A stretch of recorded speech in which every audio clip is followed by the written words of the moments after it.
Okay, hi guys, welcome back to the Audio Levels channel. Welcome back to another review. Before we get started, I want to remind people of some fine comedy back in the day. There's a movie called Tropic Thunder, and in that movie, Robert Downey Jr. played blackface.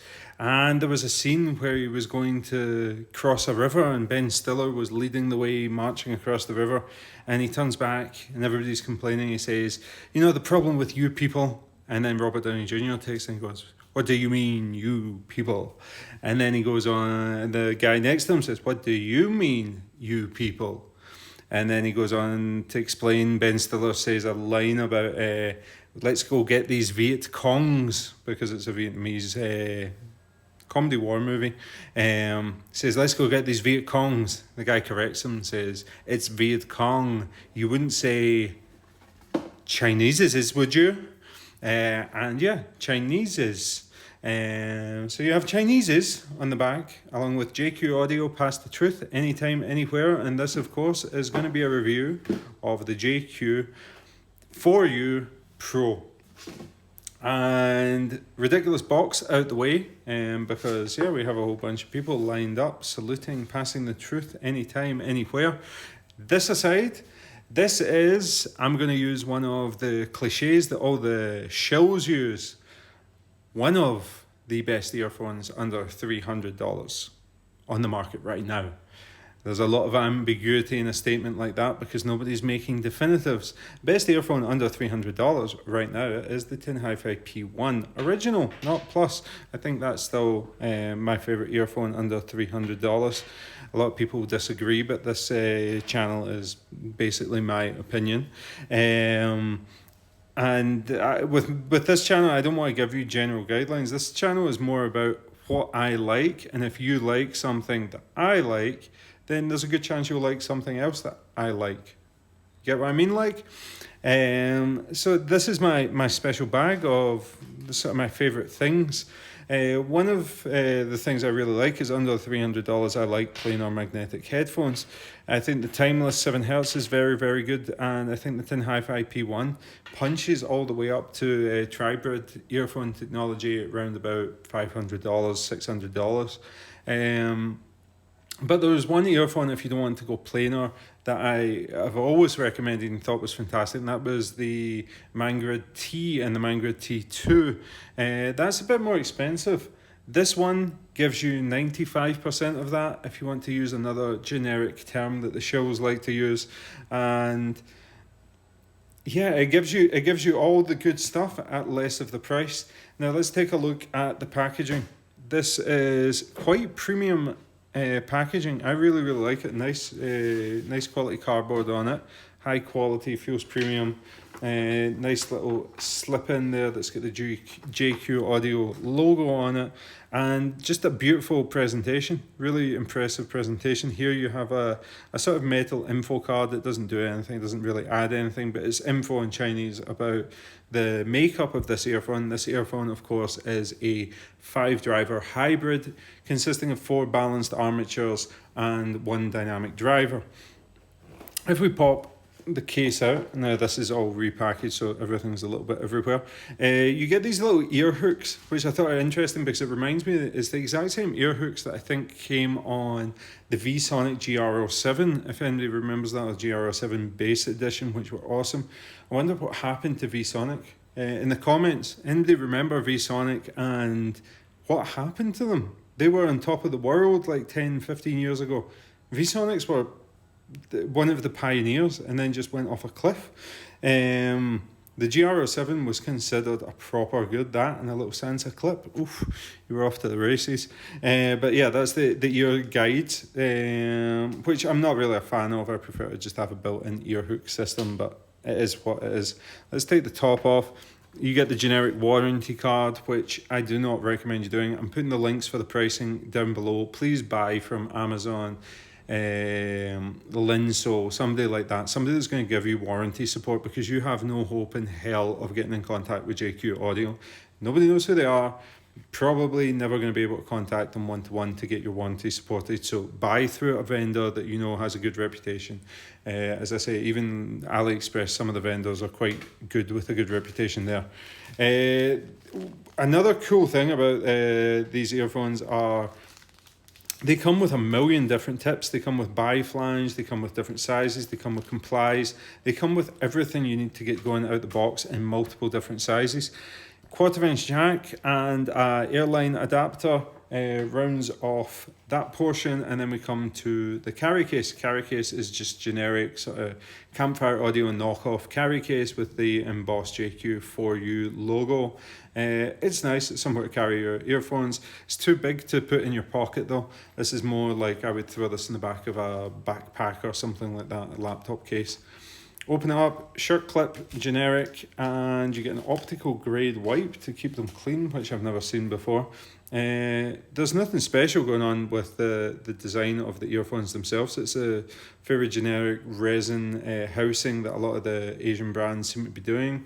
For example, this is a more expensive $1,000 Monarch Mark II. You'll get that on the Mangrid Zens. You'll get it on $500 earphones. You'll get it on $200 earphones. But this is very well made. There's no imperfections, no loose seams. The faceplate design seems very nice with this metallic silver and gold finish offset against the black. You get a medium depth insertion with this metal nozzle, which provides a little bit extra protection rather than having the nozzle made out of the same acrylic. And you have the 4U ears on the inside there, and a little ventilation, 2-pin flush connectors to round it off.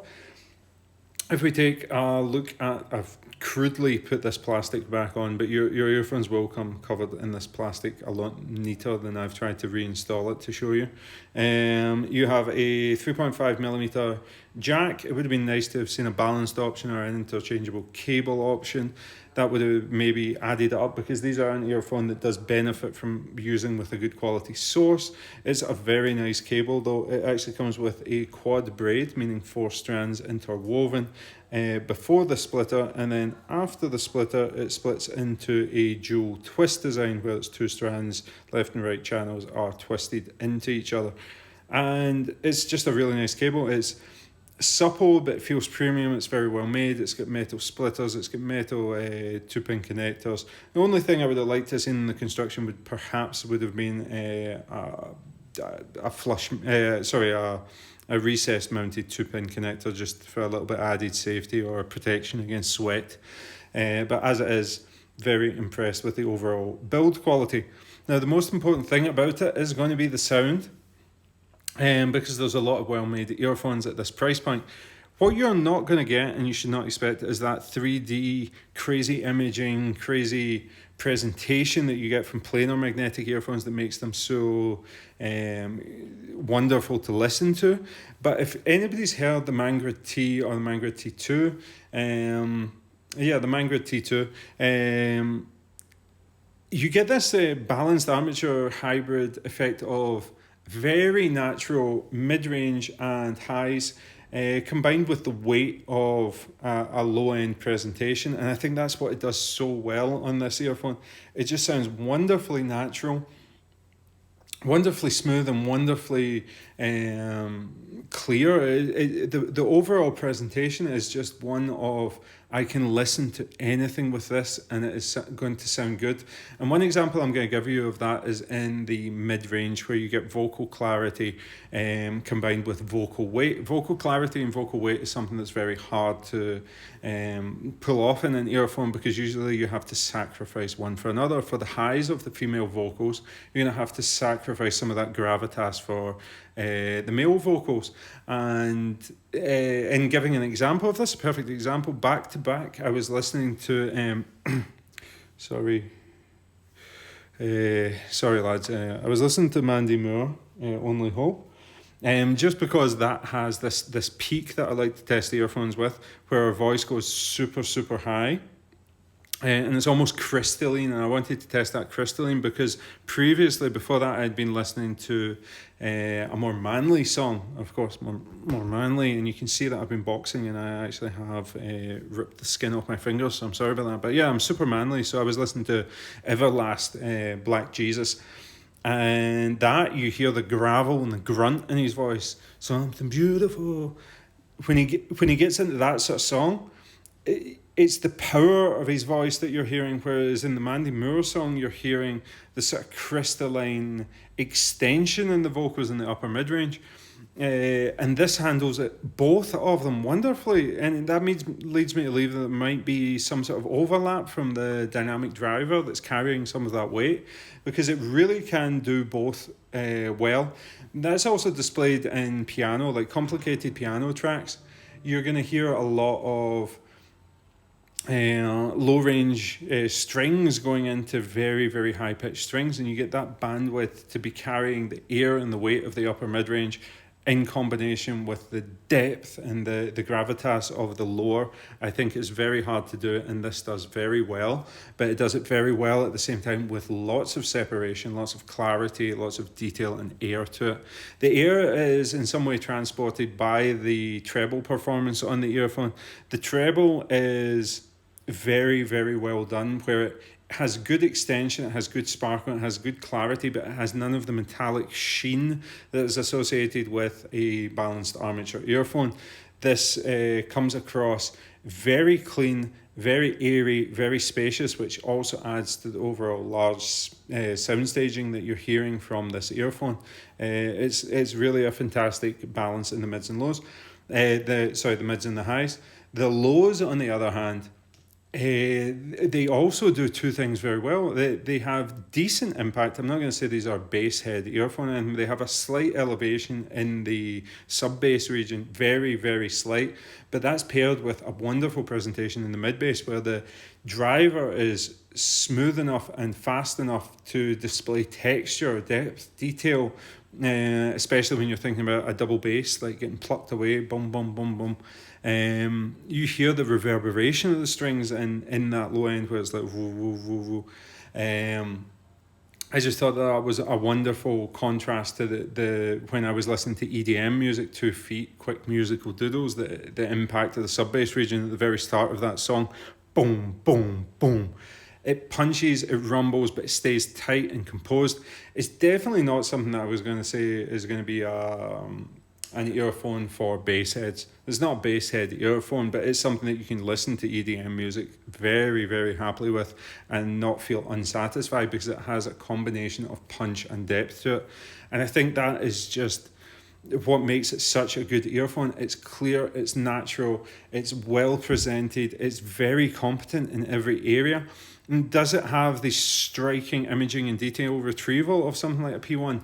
No, it doesn't. It just doesn't have that. But then where it makes up for it is in the areas where, for example, the P1 I find is not best suited, or I wouldn't even really listen to EDM music with the P1 at all. Whereas this, I can get around with more of an all-rounder and not feel like I'm losing too much. Especially in the mid-range, the setup of the balanced armature drivers is really, really good. And then going into the high range, not having that metallic sheen or that metallic quality of a balanced armature just makes it a wonderful, easy to listen to earphone that you don't feel like you're losing out on too much in either way. Like, I don't feel like I feel like going for a more bass heavy earphone would give me too much bass. I think it would swamp the rest of it, whereas going for the planars feels like I would miss out on some of the weight added by the low end on the JQ4U.